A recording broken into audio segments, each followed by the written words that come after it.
Barely hours after the gruesome attack on the CRPF convoy, a section of Indian media started the humanizing campaign of the terrorist who killed 44 security personnel in Pulwama.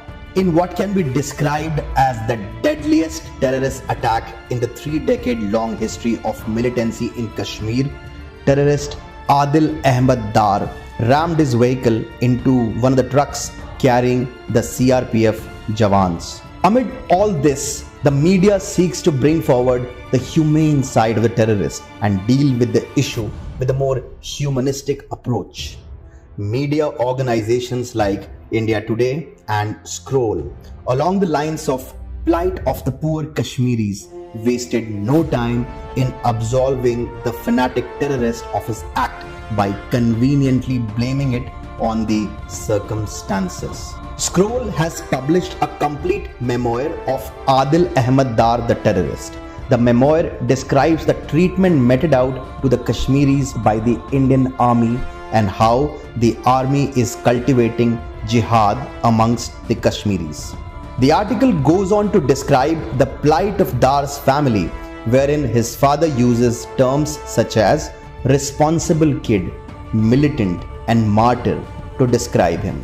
His father also calls him an innocent kid, whereas the truth of the matter is that Adil Ahmed Dar has been involved in terrorist activities since very long.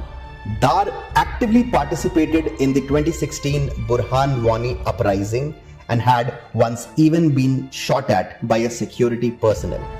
Dar was also involved in stone pelting activities in Jammu and Kashmir. India Today and Scroll, despite going much into the details of Dar's terror activities, have only stated how Adil Ahmed Dar was beaten up and harassed by the army.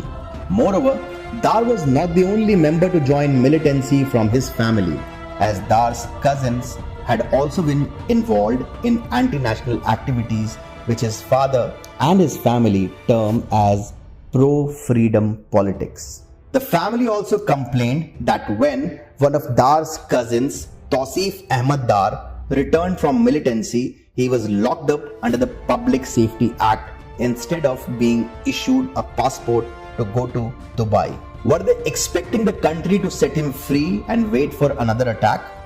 According to Dar's family, the blame for Kashmir's plight is on the politician, the army, and the government, whereas their sons have chosen a path of valor. The media, on the other hand, seems to be defaming the army and humanizing a terrorist through these humanizing pieces. The pieces by these outlets appear more like an obituary of a freedom fighter than the profile of a terrorist.